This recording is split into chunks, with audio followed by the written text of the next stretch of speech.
नमस्कार, मैं हूं श्रवण तंबोली और आप देख रहे हैं गुनाह। बुलेटिन की शुरुआत एक ऐसी चौंकाने वाली खबर से जो इस वक्त सोशल मीडिया पर जमकर छाई हुई है। क्या है नीली बाइक और सफेद बोरी के राज, देखिए इस रिपोर्ट में। क्या फेंक के जा रहा है यहाँ पे? मैं जीवन को दिखाया, मैं लगा जीवन देख के फेंक के जा रहा है यार। मैं वो भैन पता नहीं की है मार के ले आया चटका इन्होंने। ये वीडियो जितना देखने में आम सा लगता है उतना है नहीं, क्योंकि इसके पीछे एक भयावह गुनाह है जिसने इस वक्त पूरे सोशल मीडिया पर तहलका मचा रखा है। ये घटना पंजाब में लुधियाना शहर के आरती चौक की है, जहां एक बाइक सवार युवक सफेद बोरी लेकर पूरे शहर में घूमता है और फिर लोग अचानक कुछ शक होने पर इसे रोक लेते हैं। जैसे ही लोग बाइक सवार को रोकते हैं, उससे इस बोरी के बारे में पूछते हैं तो वो कहता है कि इसमें सड़े हुए आम हैं।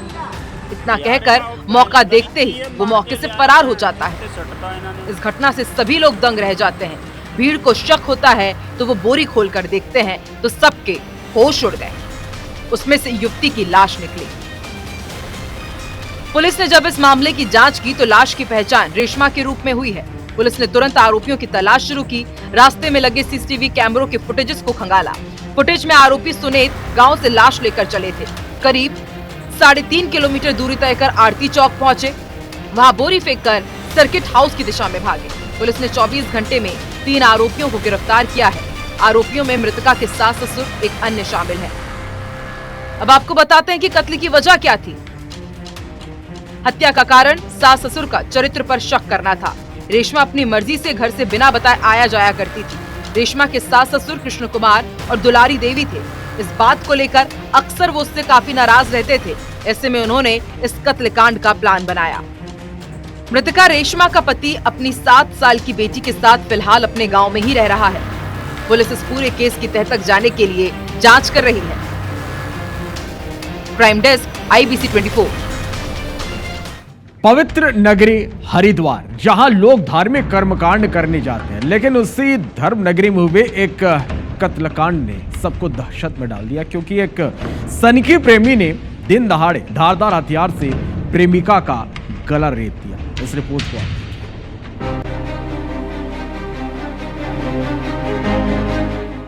यह हत्याकांड सिडकुल क्षेत्र की नवोदय नगर कॉलोनी में हुआ, जहां 25 वर्षीय हंसिका यादव की उसके पूर्व लिव इन पार्टनर प्रदीप ने बेरहमी से हत्या कर दी। प्रदीप, जो मूल रूप से सीतापुर उत्तर प्रदेश का रहने वाला है, उसने सड़क पर ही हंसिका का गला धारदार हथियार से काट दिया। प्रत्यक्षदर्शियों के मुताबिक वारदात इतनी भयावह थी कि लोग कुछ समझ पाते उससे पहले ही हंसिका की मौत हो चुकी थी। हरिद्वार पुलिस ने त्वरित कार्रवाई करते हुए कुछ ही घंटों में आरोपी प्रदीप को मौके से गिरफ्तार कर लिया। प्रारंभिक जांच में पता चला कि हंसिका और प्रदीप पिछले 1 साल से लिव इन रिलेशनशिप में थे, लेकिन 1 महीने पहले उनका रिश्ता टूट गया।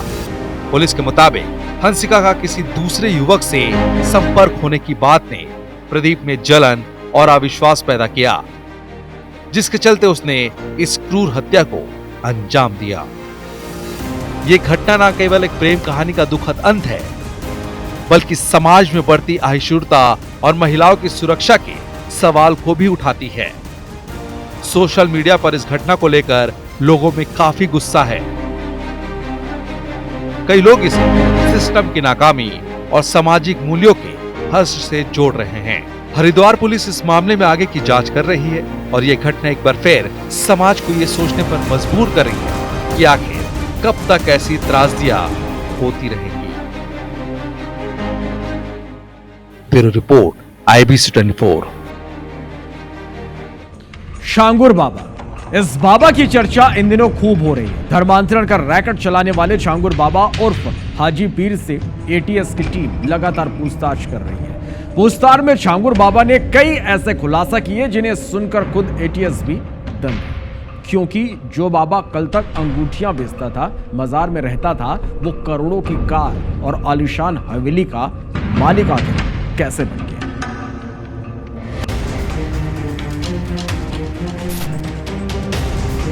अवैध धर्मांतरण के मास्टरमाइंड छांगुर बाबा ने ATS की रिमांड में कई चौंकाने वाले खुलासे किए। उसकी सहयोगी नीतू और नसरीन के साथ पूछताछ में इस रैकेट की कई परतें खुल गईं। छांगुर बाबा ने कबूल किया कि उसने 1500 से ज्यादा हिंदू लड़कियों का धर्म बदलवाया। इसमें ज्यादातर गरीब और पिछड़े वर्ग की युवतियां थीं, जिन्हें आर्थिक मदद का लालच दिया। छांगुर बाबा के करीबी नवीन के स्विस बैंक खाते में शारजाह से करोड़ों रुपए ट्रांसफर हुए। ये फंडिंग धर्मांतरण और संपत्ति खरीद में इस्तेमाल की गई। छांगुर बाबा के 40 से ज्यादा फर्जी संस्थाओं के 100 से ज्यादा बैंक खातों में 100 करोड़ रुपए की विदेशी फंडिंग हुई है, जिसमें 6 ओवरसीज खाते भी शामिल हैं। इनमें अरब देशों से भी रकम आई। छांगुर बाबा का कनेक्शन धर्मांतरण से लेकर विदेशी फंडिंग तक ही सीमित नहीं है, बल्कि उसका आतंकी कनेक्शन भी निकल रहा है। छांगुर बाबा ने भारत नेपाल सीमा पर इस्लामिक दवा सेंटर बनाने की साजिश रची थी।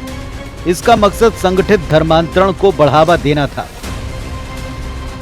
छांगुर बाबा का कबूलनामा और जांच में सामने आया रैकेट अकेले धर्मांतरण तक नहीं सिमट रहा, बल्कि विदेशी फंडिंग, आतंकी कनेक्शन, अकूत संपत्ति और काले धन का देश के खिलाफ इस्तेमाल जैसी साजिशों से इसका लिंक हो रहा है। यूपी एटीएस, ईडी और एनआईए की संयुक्त जांच में इस नेटवर्क को पूरी तरह ध्वस्त करने के लिए कई अहम सबूत सामने आए हैं। साफ है कि मामले में कुछ और बड़े खुलासे और बड़े नाम बेनकाब हो सकते हैं। Bureau report, IBC 24। आपके पास एक ऐसी कॉल आती है जिस पर दूसरी ओर से बोल रहे व्यक्ति खुद को बैंक कर्मी बताते हैं। वे आपका नाम जानते हैं, यहां तक कि आपका क्रेडिट कार्ड नंबर भी उन्हें पहले से पता होता है। वो ये कहते हैं कि आपके बैंक खाते में कुछ असामान्य गतिविधि हुई है और उन्होंने कुछ ही देर पहले आपको एक वन टाइम पासवर्ड यानी कि OTP भेजा है, ताकि वे आपकी पहचान सत्यापित करके आपकी मदद कर सके। अब आप कोड बताकर निश्चिंत हो जाते हैं, लेकिन इतने में आपके सारे पैसे खाते से निकाल लिए जाते हैं और बैंक ये कहते हुए भरपाई से इनकार कर देता है कि आपने स्वेच्छा से अपना पासकोड साझा करके गोपनीयता की शर्तों का उल्लंघन किया है। लेकिन इस तरह के अपराध आखिर होते कैसे हैं और कैसे सिर्फ 3 आसान स्टेप से आप इनसे बच सकते हैं, हमारी इस रिपोर्ट को देखिएगा।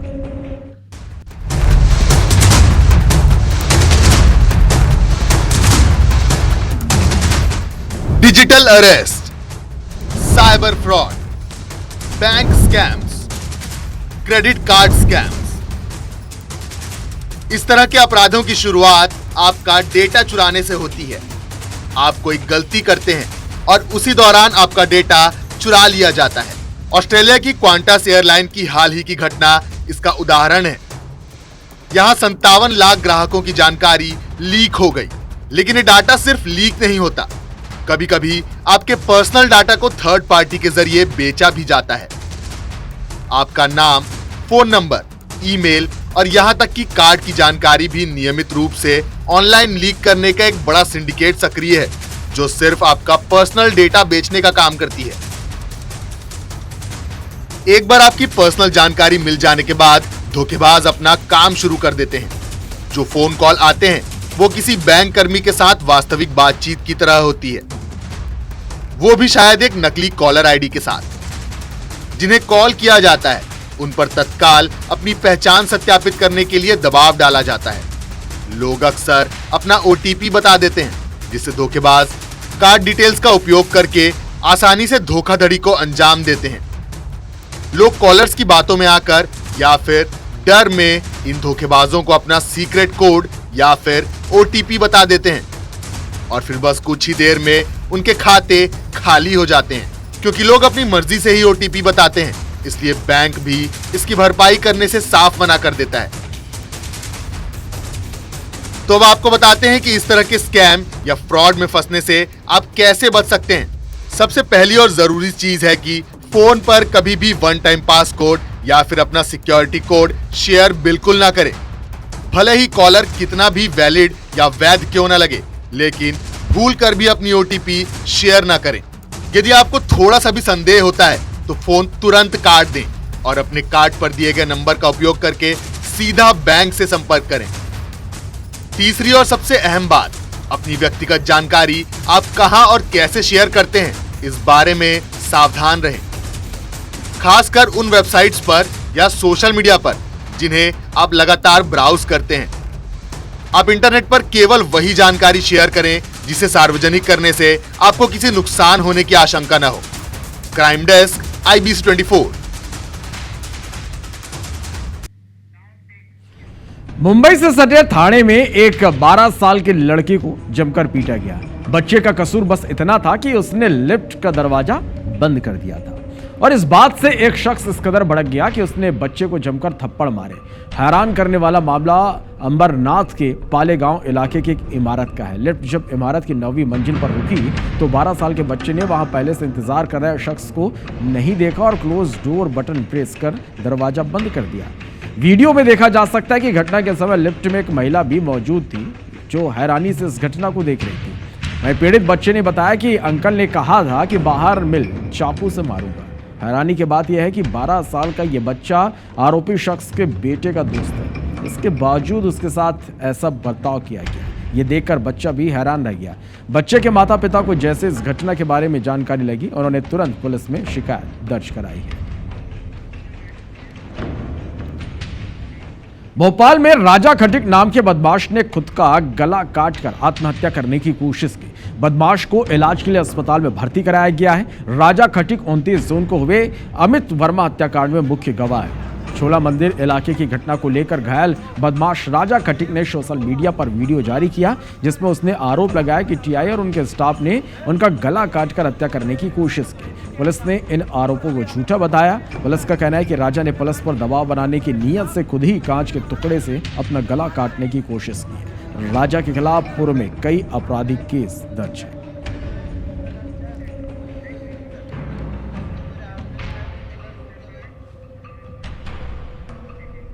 तो गुनाह में आज के लिए बस इतना ही। एक छोटे से ब्रेक के लिए रुकते हैं।